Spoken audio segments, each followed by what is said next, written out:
beekumsa amantii gadi fagoo qabaachuudhaa fi jaalalli waaqayyoo inni guddaan maal akka ta'e hubachuudhaa fi macaafa qulqulluun qayyabachuun baay'ee murteessaadha. Sababiin isaa wanti hundumtinuu dhoksaan beekumsaa hundumtinuu macaafa qulqulluu keessatti nuu kaa'amee jira.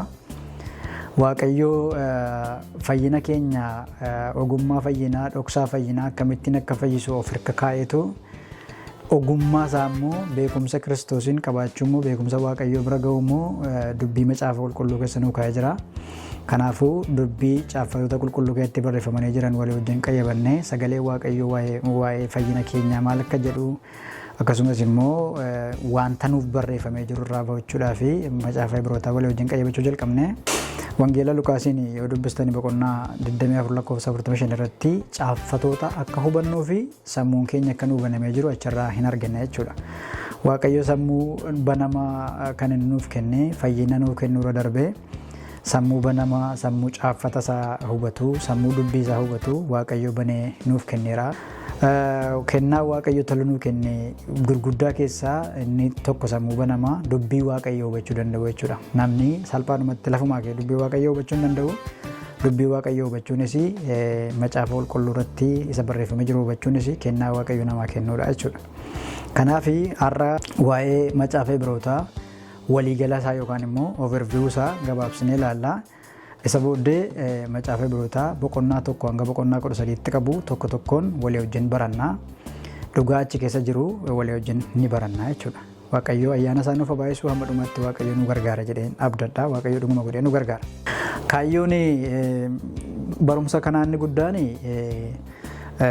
amantoonni burjaajii garaagaraa keessa galanii jiru. Keessumaa abbootiin yookaan immoo namoonni macaafa qulqulluu barsiisanii namoonni waldaa keessaa wangeela lallabanii yeroo baay'ee tokkoffaa rakkoo dubbisuu dadhabuu irraa kan ka'e akkasuma erga dubbisanii immoo dubbisanii hubachuu dadhabuu irraa kan ka'e akkasumas immoo risoorsiin garaagaraa afaan oromootiin jiraachuu dhiisuu irraa kan ka'e wanta dubbisan illee afaan oromootiin jiraachuu isaarraa kan ka'e macaafa Ibirootaa kana gaafa qayyabatanii waan achi keessatti barreeffamee jiru akkaataa galumsa isaa kaayyoo isaa dhugaa isa oriijinaalii yookaan kaayyoo isaa ganamaa kaayyoo macaafichi barreeffamee isa ganamaa sirriitti hubachuu dadhabuu isaarraan kan ka'e namoota yommuu isaan burjaajessan argina jechuudha. Keessumaa ergaalee macaafa Ibirootaa irratti barreeffamanii jiran kan ergaa akka boqonnaa 6 lakkoofsa 4 irraa ka'ee jiru akkasumas immoo boqonnaa 10 irratti kan barreeffamee jiru dubbisaniitu amantoonni fayyina isaanii akka isaan dhaban fayyinni kuni waan nama harka jiru fakkeessanii yommuu isaan barsiisan argina jechuudha. Inni kuni ergaa dhugaa macaafa qulqulluu osoo hin taane macaafa qulqulluu irratti waan barreeffamee jiru hubachuu dadhabuu akkasumas immoo risoorsii garaagaraa dhabuu isaarraa kan ka'e namoonni yeroo tokko tokko barumsa dogoggoraa jechuu hin dandeenyu garuu dadhabina mataa isaanii irraa kan ka'e wanta sirrii hin taane yommuu isaan barsiisan agarra. Isa kana akka inni sirriitti hubachuuf jechuudha kaayyoon keenya inni jalqabaa. Kaayyoon lammaffaan immoo namoonni dubbii Waaqayyoo akka galumsa isaatti akka macaafni qulqulluun barsiisutti amma dandeenye amma yaadni Waaqayyoo nu gargaare waan hubannee fi akkasumas seenaarraa seenaan wanta macaafa kanaa seenaa waan inni jedhu abbootiin amantii warri durii jechuudha early fathers church warri jedhamanii akkamittiin akka isaan barsiisanii akkamitti akka isaan qabatanii fi macaafni qulqulluu irratti immoo dhugaamatti immoo contextually wanta irratti barreeffamee jiru maal fakkaata seenaan arkeoloojii garaagaraa immoo wantoota dubbisneerraa waa'ee kanaa maal jedhasa jedhu amma Waaqayyo nu gargaare wal hubachiisuuf jechuudha. Inni tokko gaafa viidiyoo kana dhaggeeffatu wanti guddaa inni baratu macaafni Ibirootaa yoom barreeffame akkamitti barreeffame eessatti barreeffame isa jedhuuf gaaffii argachuu isaarra qofayyuu yommuu macaafa Ibirootaa qayyabatu ergaalee achi keessa jiranii bifa salphaadhaan akkamittiin akka understand gochuu danda'u akkamittiin akka hubachuu danda'u isa gargaara. Macaafa Ibirootaa kana gaafa qayyabannu akkuma macaafa kanneen kan biraa macaafota kanneen biroo jechuudha kanneen akka ergaalee Phaawulos barreesse wangeela Luqaas wangeela Yohaannis wangeela Maatewos akkasumas immoo wangeela erga macaafota akka akkuma fakkaatti barreeffamanii jiran hunduma isaa yommuu dubbisnu eenyu akka barreesse hin kaa'ama macaafonni baay'een jechuudha eenyu akka barreesse hin beekama eessatti akka barreeffame hin beekama akkasumas immoo yoom akka barreeffame hin beekama jechuudha. Macaafa Ibirootaatti gaafa dhufnu garuu barreessaan macaafota hundumaa barreessaan macaafa qulqulluu hafuura qulqulluudha macaafni qulqulluun hundumtinuu hargansuu Waaqayyooti dubbii hafuura Waaqayyootiin kan barreeffamanidha. Akkuma wangeela Yohaannisiin namni barreesse Yohaannisiin ta'uu isaa beennu Macaafa Ibirootaa kana isaaf warra qulqulluun itti min namni barreesse suni qulqullaa'ee adda baafamee hin beekamu jechuudha. Eenyuuf immoo barreeffame gaaffiin jedhu gaaffii baay'ee irra deebi'amee namoonnis amantoonnis ilaaluu qaban jechuudha. Eenyuuf barreeffame isa jedhu hubannaan baay'ee waan dinqii waan ta'eef jechuudha. Fakkeenyaaf amma dhiyeenya kana Waaqayyoon gargaaree kitaaba nama haaraa jedhu barreesseera. Kitaaba nama haaraa jedhu barreessaan wabii mul'ataatii jedha achirratti. Akkasuma waan nama barsiisaa jiru kana Waaqayyo nu gargaaree hiriyoota koo wajjin ammatu maqaa osoo ittiin barreessin pablishii osoo goone wantichi pablishii ta'eera namatu barreesse garuu maqaan irratti hin barreeffamne jechuudha. Kanaaf macaafni Ibirootaa eenyutu barreesse isa jedhu exactly abboonni warreen jalqaba isinii kaa'e keessumaa abboonni amantaa hundumtinuu tilmaama mataa isaanii kaa'an malee abalutu barreessee waan jedhamu persentii 100 itti amananii waan kaan hin qabanii. Akkasumas immoo ragaan seenaa yookaan immoo dhugaan seenaa wajjin wal qabatus abalu barreesse wanti jiru wanti qabatamaan hin jiru jechuudha. Wanti qabatamaan namni qabatamaan barreesse hin jiru jechuudha. Namni qabatamaan barreesse abalu jedhamee hin beekamu yoo ta'e iyyuu macaafni Ibirootaa kaayyoon isaa inni guddaan barreessaa booldii godhee mul'isuu miti. Nama barreesse sana mul'isuu miti. Walumaa gala tiimiin macaafa Ibirootaa Yesuus Kiristoosin agarsiisudha. Isa caalu agarsiisudha. Kakuu caalu agarsiisudha. Abdii caalu agarsiisudha. Amantii caalu agarsiisudha. Ulfina caalu agarsiisudha malee isa caale kana isa barreesse mul'isuu irratti hin xiyyeeffatu jechuudha. Kanaafuu namni barreesse tilmaamni abbootiin amantaa kan jiru seenaanis abalutu barreesse ta'uu danda'a kan jedhu seenaan tilmaamota namoota afurii isinitti himaa. Kan kanaan alaa eenyu akka barreesse qulqullaa'ee hin beekamu jechuudha. Abbootiin amantaa tilmaamni isaan kaa'anii namoota gurguddoo afur abalutu barreesse ta'a jedhanii tilmaama kaa'an qabu. Fakkeenyaaf ergaan macaafa Ibirootaa keessa jiru qabiyyeensaa, kontentiinsaa, wantoota inni irratti xiyyeeffatu, fookasiinsaa, xiyyeeffannoonsaa inni guddaanii barumsa Phaawulos barsiise wajjin waan wal fakkaatuu fi Phaawulostu barreesse ta'uu danda'a jedhanii kaaniiru. Akkasumas immoo akkaataan seenaan ittiin dubbifamu, seenaan ittiin barreeffame, qabiyyeen seenaa achi keessa jiru Luqaasii wajjin waan wal fakkaatuu fi akkaataa Luqaas ittiin dhiyeesse wajjin waan wal fakkaatuu fi Luqaasiin ta'uu danda'a, Barnaabaasiin ta'uu danda'a, akkasumas immoo Aphiloosiin ta'uu danda'anii tilmaama isaanii kaaniiru jechuudha. Haa ta'u malee Phaawulos yoo jenne immoo macaafa Ibirootaa keessatti maaltu macaafni Ibirootaa kun tarii Phaawulostu barreesse jechisiise wantoota lamaan tokko isinitti himaa jechuudha. Tokkoffaa irratti Phaawulos kan isaan jedhanii kaanii fi qabxiilee gurguddaa lamatu jira. Inni tokkoffaan macaafa Ibirootaa kana keessatti barnoonni dhimma fayyinaa, waa'ee amantii, waa'ee araara Waaqayyoo, akkaataa itti fookasiin cimaan dhimma fayyinaatti kenname, waa'ee amantii barsiifamee fi dhimmi araara Waaqayyoo akkaataa inni itti dhiyaate gadi fageenyaan macaafa Ibirootaa keessatti wantoonni kun waan mul'atanii fi dhimma kanarratti immoo ergamaan Phaawulos baay'ee gadi fageessee waan barsiisuu fi barumsi isaa inni achi barumsi Phaawulos barsiisuu fi barumsi macaafa Ibirootaa keessatti qophaa'e kuni yookaan jiru kuni wal fakkaata. Tarii kanaafuu Phaawulosiin ta'uu danda'a laata kan jedhu Phaawulosiin kaaniiru jechuudha. Inni lammaffaan poointii guddaan achi keessatti argattanii macaafa Ibirootaa boqonnaa 1 kaatanii hanga boqonnaa 13 gaafa qayyabattanii waa'ee amantii isa mo'ataa, amantii isa dhugaa, amantii isa caaluu barsiisa. Akkasumas immoo gadi fageenyaan kakuu haaraa irratti xiyyeeffata. Kakuu haaraan hammam akka caalu, kakuu haaraan eenyuun akka ta'e, kakuu haaraan eenyummaa kakuu haaraa gadi fageenyaan barsiisa macaafni Ibirootaa, barreessaan macaafa Ibirootaa kun jechuudha. Kanaafuu Phaawulos immoo waa'ee kakuu haaraa gadi fageenyaan dhimma isaa godhatee yookaan immoo ayyaanni Waaqayyoo karaa Phaawulos mul'atee sirriitti waa'ee kakuu haaraa Phaawulos nu barreesseera. Akkasumas immoo waa'ee amantii isa caalu, waa'ee amantii isa dhugaa nu kaa'anii kanaaf wal fakkaata. Wanti wal fakkaatu kun Phaawulosiin akka inni ta'e shakkisiisaniiru yookaan shakkaniiru jechuudha. Shakkii kana abbootiin amantaa nu kaa'aniiru jechuudha. Okay. Eega akkas ta'e immoo maaliif immoo Phaawulosiin miti jedhanii guutummaa guutuutti immoo hin keenye gaaffii jedhus kaa'u. Tokkoffaa kakuun haaraanii afaan Giriikiitiin barreeffame. Barreeffamni macaafni kun ittiin barreeffame immoo afaan Giriikii qulqulluudhaa fi baay'ee sirrii ta'een barreeffame jedhanii kaa'u abbootiin amantaa. Haa ta'u malee Phaawulos immoo barreeffama kana yommuu barreessu macaafa inni barreessetti inni Phaawulos afaan Giriikii qulqulluu akka macaafni kun ittiin barreeffame ittiin beeku jedhanii kaa'u. Kanaafuu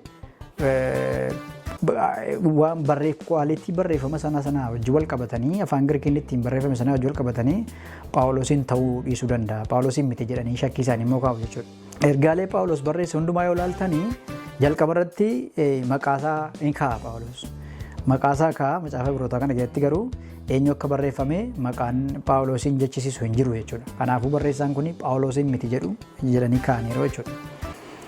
Tilmaama isaanii keessaa namni lammaffaan Luqaas, Wangeelaawi Luqaas.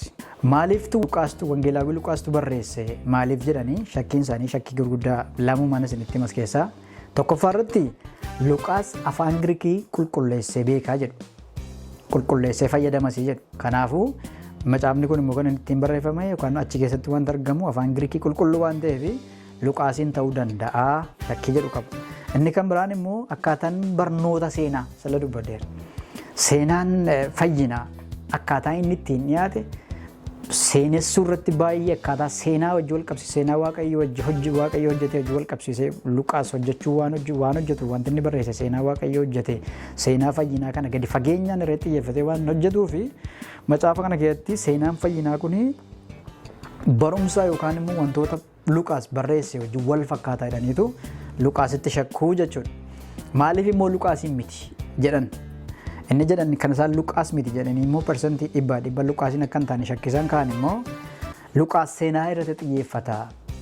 Ibiroonni kun macaafni Ibirootaa kun immoo barnoota Kiristoosii fi hojii isaa irratti xiyyeeffata. Luqaas seenaa irratti xiyyeeffata gaafa jennu Luqaas hojii Kiristoos irratti xiyyeeffatu jechuu miti. Seenaa akkaataa inni ittiin hojjete seenaa keessaan akka itti namni baratutti barreesse Wangeelaawi Luqaas. Barreessaan macaafa kanaa garuu kaayyoomti macaafichaayyuu hojii Kiristoosiif Kiristoos mataa isaatii fi hojii Kiristoos irratti xiyyeeffata. Kanaafuu kun akka inni Luqaasiin hin taane nutti himee darba jechuudha. Qabxii sadaffaan isaa irratti namni isaan shakkanii itti shakkan yookaan abaluu barreesse jedhanii tilmaama isaan kaa'anii Barnaabaas. Barnaabaas nama Leewiiti. Sirna lubummaa fi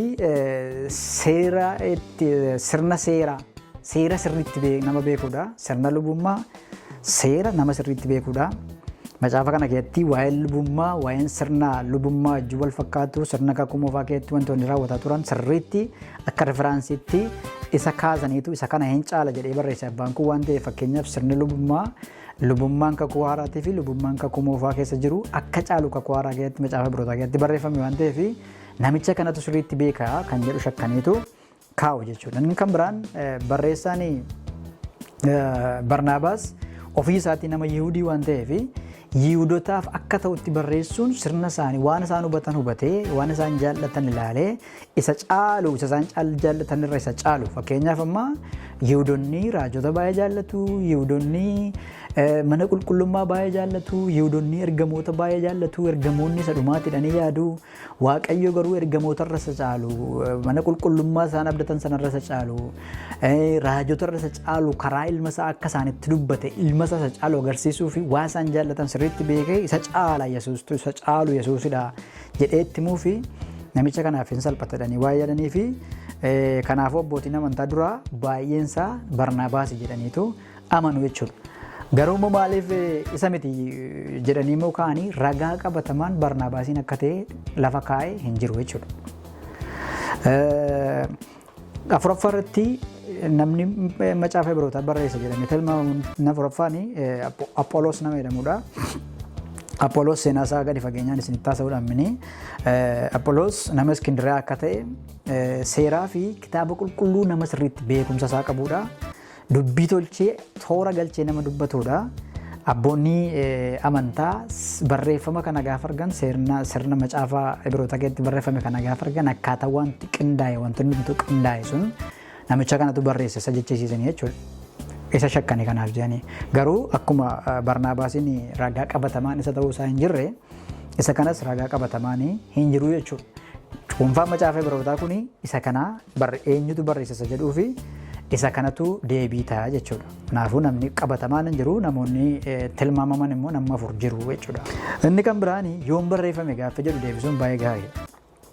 yoon barreeffamee gaaffiin jedhu specifically gaafa akkasiiti yookaan gaafa akkanaati jechuu yoo baanne iyyuu tilmaamni kaa'ame jira. Tilmaamni isaanii tokko ragaan qorattootaa fi abboota amantaa kan isaan kaa'anii bara dhaloota Kiristoosiin booda bara 60 hanga 70 gidduutti barreeffamuun isaa hin oolle shakki jedhu kaa'aniiru jechuudha. Sababoonni bara kana gidduutti isaan shakkaniif immoo sababoota gurguddoo 3 yookaan 4tu jira. Bara 60 hanga 70 gidduutti ta'uu danda'a. Macaafni kun kan barreeffame jira. Isaa bisaan kan tokkoffaa manni diigamuu mana qulqullummaati. Waa'ee mana qulqullummaa beektu manni qulqullummaa yookaan the temple of Jerusalem kan hin diigame bara 70 booddeedha. Kanaafuu macaafni Ibirootaa kun immoo otuu manni qulqullummaa hin diigamin akka barreeffame kaama. Sababiin isaa wantoota mana qulqullummaa keessatti taa'amu. Fakkeenyaaf amma waa'ee lubummaa gaafa barreessanii, waa'ee lubummaa gaafa barreessu, waa'ee aarsaa gaafa barreessu namni achi keessatti barreeffame aarsaan sun amma waan dhiyaataa jiru fakkeessee barreessa waan ta'eef waan mana qulqullummaa keessattuu tajaajilu barreesse fakkaata. Manni qulqullummaa immoo kan diigame bara 70 booddeedha. Hanga 70 ta'uu danda'a kan isaan jedhaniif jechuudha. 60 hanga 70tti kan jechisiise immoo macaafa Ibirootaa keessatti aarsaan lubboonni dhaabbatanii dhiyeessan hanga yeroo sanatti akka jirutti tilmaamama jechuudha. Keessumaa macaafa Ibirootaa boqonnaa 8 hanga 10 yoo dubbisne isa kana sirriitti hin argina jechuudha. Inni lammaffaan ammeessummaadha. Ammeessa yookaan taateen tokko gaafa ta'u amma akka ta'aa jirutti waan barreeffame. Fakkeenyaaf aarsaan gaafa waa'ee aarsaa gaafa barsiisu sirni aarsaa suni waan amma aarsaan dhiyaataa jirutti barreesse. Kan jechuun aarsaa Yesuusii wajjin wal qabsiisee aarsaan karaa dhiiga Yesuus Kiristoos dhiyaate isa caalu akka ta'e amma waan aarsaan hoolotaa waan dhiyaataa jiru fakkeessee barreesse. Ammeessummaa isa kana achirraan argattu. Sadaffaan immoo rakkoon ari'atamaa bara sana ture ragaa sana akka jiru agarsiisa jechuudha. Ari'atama gaafa jennu ari'atamni kuni dhaloota Kiristoosiin booda bara 30 hanga 64ttidha kan inni jiru ture. Yeroon kun osoo ari'atama inni guddaan hin dhufin mootummaan Roomaa ari'atama seeraa osoo hin labsin dura ari'atama Yihuudootaaf hawaasa Yihuudaa gidduutti Yihudootuma gidduutti amantoota warra ta'anii fi warra amantoota warra hin taane Kiristoosiin warra amananii fi yookaan kiristaanummaa warra fudhatanii fi lakkii Kiristoos miti inni dhufe kun masiin kun Yesuus sanuu abdachiisaa abdataa turre miti warra jedhan gidduutti ari'atamni ofuma gidduutti yemmuu ka'anii salphachuu ari'atama sasalphaa wantoonni akkas akkasii saba sana gidduutti gaafa ka'e sanarraa kan ka'e jechuudha. Macaafni Ibirootaa kun isaanii barreeffame waan ta'eef kiristaanota warra Yihuudootaatti barreeffame waan ta'eef akka isaan dudduubatti hin deebineef akka isaan isa caalu isa hin deebineef isa dhufe isa fayyisu fayyina isa caalu aarsaa isa caalu isa dhiyeesse dhiisanii akka isaan hin deebineef isaanii barreeffame waan ta'eef yeroo sana gidduuttidha shakkiin isaanii kan isaan ka'an jechuudha. Yeroo kanatti ari'amni ture ari'atama baay'ee salphaa kan sadarkaa salphaa gaafa jennu kiristaanota warra ta'aniif cimaa kan ta'e garuu sadarkaa mootummaatti kan hin labsamne sabaaf saba gidduutti sabuma sana gidduutti kiristaanota warra ta'anii fi warra kiristaanota hin taane gidduutti jechuudha. Inni kan biraani barumsi macaafa Ibirootaa kana keessatti dhiyaate hundumtuu barumsa ergamoota warra gara jalqabaa jiru wal fakkaatuuf. Ergamoota gara jalqabaa gaafa jennu warra Yesuusii wajjin dura turanii Yesuus irra erga Yesuus du'ee booddee ergamoota warra turan Yesuusii wajjin turanii erga Yesuus turees warra turan achii booddee isaanii wajjinis warra turan ergamoota gara jalqabaa wajjin waan wal fakkaatuuf barumsi kuni kan inni barreeffame bara sana keessa ta'uu danda'a. Utuu ergamoonni warra gara jalqabaa hin darbin du'anii hin dhumin. Ergamoonni kan isaan barsan olaantummaa Yesuus akka caalu lubummaa Yesuus akka caalu aarsaa Yesuus akka caalu dhiigni Yesuus kan bara baraa akka ta'e amantiin inni isaan barsan amantii isa fayyisu akka ta'e akkasumas macaafa kana keessatti waa'een amantii isa kanaa baay'ee barreeffama waan ta'eef dhiibbaan yeroo sana keessaa isaan gochaa turanii barumsa macaafni kun akka inni barreeffamu ta'eera jedhaniitu barreessuu ka'an jechuudha. Eenyuuf barreeffame gaaffiin jedhu akkuma macaafa Ibirootaa jennee ilaallu irra guddaan isaa Ibirootaaf barreeffame garuu warra kiristaanota ta'an amantii kiristaanaa fudhatanii Kiristoosiin duukaa bu'anii sababa isaan amantii muka abbaa isaanii dhiisanii amantii sakaleessaa aadaa sakaleessaa aarsaa dhiyeessuu sakaleessaa sirna lubummaa sakaleessaa sirna musee sakaleessaa dhiisanii amma sirna haaraatti darbuuf saba jedhanii fi ari'atamni isaanitti waan cimeef biizinasii isaanii irratti, jireenya isaanii irratti, hawaasa keessa waan ba'aniif, waan garaagaraatiin waan dhiphatanii fi dhiphina sana dadhabanii, ari'atama sana dadhabanii dudduubatti deebi'anii gara muka amantii isaanii sakaleessaatti, gara amantii isaanii sakaleessaatti, gara kaleessaatti deebuuf yommuu isaan jedhanii isaaniif akka barreeffame nuu kaa'u jechuudha. Maaltu immoo isaan akka ta'e nutti agarsiisa yoo jenne seera macaafa kana keessatti waa'een sirna kaleessaa ni yaadachiifama. Ni yaadachiifama. Hin barsiifama osoo hin taane ni yaadachiifama. Fakkeenyaaf amma macaafni Ibirootaa seera kakuu moofaa keessa jiru hin barsiisu, ni yaadachiisa, rimaayindi godha. Akka jechuun isa kana yaadadhaa, inni kun garuu isa sana caala jedha. Fakkeenyaaf seera Musee irratti seera Musee kaaseetu seerri karaa Kiristoos kenname immoo akka caalu barsiisa. Aarsaa lubummaa Leewwii akkasumas isa kan Malkiiseedeqiin kaaseetu fakkeenya isa fudhateetu isa kana kan caalu lubummaan inni jiru, aarsaan inni jiru, aarsaan dhiiga ilma Waaqayyoo Yesuus Kiristoos kan bara baraa akka ta'e, aarsaan inni kaleessaa garuu yeroo muraasaaf akka ta'e kaasee inni kun isa caalu jedhee barsiisa jechuudha. Maaliif isa caalu dhiistanii isa kaleessaatti akka hin deebine, kan waggaa tokko qofaaf hojjetuuf jettanii kan bara baraa dhiistanii akka hin deemne jedheetu namoota kana barsiisa jechuudha. Akkasumas immoo duubatti deebi'uun sirrii akka hin taane, kan jechuun duubatti deebi'uun namoonni kaan akka jiru agarsiisa jechuudha. Akka jechuun aposteesii yookaan immoo Ibroonni rakkoo deebi'uu mul'isanii jiru jechuudha. Ibroonni rakkoo sirna kaleessaatti, amantii kaleessaatti, aarsaa kaleessaatti, aadaa ittiin bulan kaleessaatti isa ammaa dhiisanii, fayyina ammaa dhiisanii gara sanatti deebi'uuf akka ka'an kan agarsiisan jira jechuudha. Duubatti deebi'uun kun sirrii miti, duubatti hin deebiinaa akka jedhu barsiisa. Akkasumas immoo Yihuudummaan osoo jiru kiristaanummaan waan jalqabeef bara sana keessa Yihuudummaan akkuma amantiitti fudhatama gara kakuu moofaa keessatti jechuudha. Yihuudaa ta'uun waan tokko bakka nama filatame ta'uudha. Ammoo kiristaanummaan Kiristoosiin duukaa bu'uu waan jalqabeef kiristaanummaa keessaa ba'anii Yihuudummaatti deebi'uudhaaf sirna kan keessa kaleessaa muka abbaa isaanii, amantii muka abbaa isaanii Yihuudummaatti deebi'uuf waan jedhaniif inni kun sirrii akka hin taane isaan akeekkachiisuudhaaf isaaniif barreeffame jechuudha macaafni kun. Haa ta'u malee macaafni Ibirootaa xiyyeeffannaan isaanii guddaan Yesuus isa caalu agarsiisudha. Yesuustu caala. Lubummaan kan Yesuustu caala. Aarsaan kan Yesuustu caala. Wanti hundumtuu kan Yesuustu caala isa jedhamu agarsiisuuf akka barreeffame nu barsiisaa jechuudha. Egaa macaafa Ibirootaa boqonnaa 1 hanga boqonnaa 13tti gaafa barannu bakka gurguddaa 4tti qoonnee barachuu dandeenya. Tokkoffaadhatti Kiristoos karaa hundumaa isa caalu ta'uusaa kan agarsiisu, ergamootarra kan caalu, raajotarra isa caalu, Museerra isa caalu, waan hundumaa. Akkasumas immoo lammaffaadhatti immoo hojiinsaa wanti inni hojjetu hojii warra isa kaanii akka caalu, lubummaansaa akka caalu, aarsaansaa akka caalu, wanti hundumtuu akka caalu. Akkasumas immoo waa'ee dhiiga Yesuus, dhiigni Yesuus waan hundumaa akka caalu, aarsaan dhiiga Yesuus kan bara baraa akka ta'e, mana qulqullummaa Waaqayyootti yookaan immoo mirga Waaqayyoo kan bara baraan nu dhaabu akka ta'e, har'ayyuu kan nuuf hojjetu akka ta'e barsiisa. Kutaa sadaffaan jechuudha. Afuraffaan immoo wangeela jechuudha. Ergaa wangeelaati. Waamicha wangeelaa taasisa. Gara wangeelaatti deebi'u, amantii isa dhugaa qabaachuun akka barbaachisu, amantiin dhugaan Kiristoosiin akka ta'e, amantiin dhugaan amantii san banne akka ta'e waamicha wangeelaa godha jechuudha. Waamicha wangeelaa kanallee kutaa kutaadhaan qoonnee ilaaluu dandeenya. Kanaafuu kutaan tokkoffaan Ibroota boqonnaa 1 lakkoofsa 1 hanga Ibroota boqonnaa 4 lakkoofsa 13tti yoo qayyabattan waa'ee Kiristoos karaa hundumaa caalu, eenyummaa Kiristoos, waaqummaa Kiristoos, ilmummaa Kiristoos nu barsiisa jechuudha. Eenyummaa isaarratti xiyyeeffatee baranna. Boqonnaa 1 lakkoofsa 1 hanga boqonnaa 4 lakkoofsa 13tti, boqonnaa 4 lakkoofsa 14 kaatanii hanga boqonnaa 7 lakkoofsa 28tti immoo lubummaan Kiristoos lubummaa isa hunda caalu. Lubummaan Kiristoos isa caalu amansiisaa, luba guddicha akka ta'e, hangafa lubaa akka ta'e, luboota hundumaaf guddummaansaa, gara laafummaansaa, amanamummaansaa, abdatamummaansaa isa caalu akka ta'e nu barsiisa jechuudha. Maqaan Waaqayyoo eebbifamu.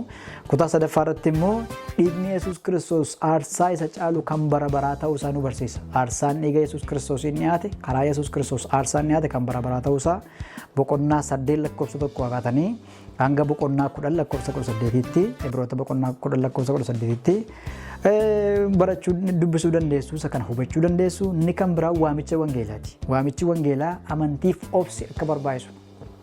obsii ammam akka barbaachisaa ta'e amantiin eenyu isa kam akka ta'e amantiin warri kanaan dura fayyan akkamitti akka isaan fayyan nuyis amma karaa kan nu fayyuu qabnu akkamittiin akka taane amantii keenya keessatti jabaannee obsinee jiraachuu qabnu waamicha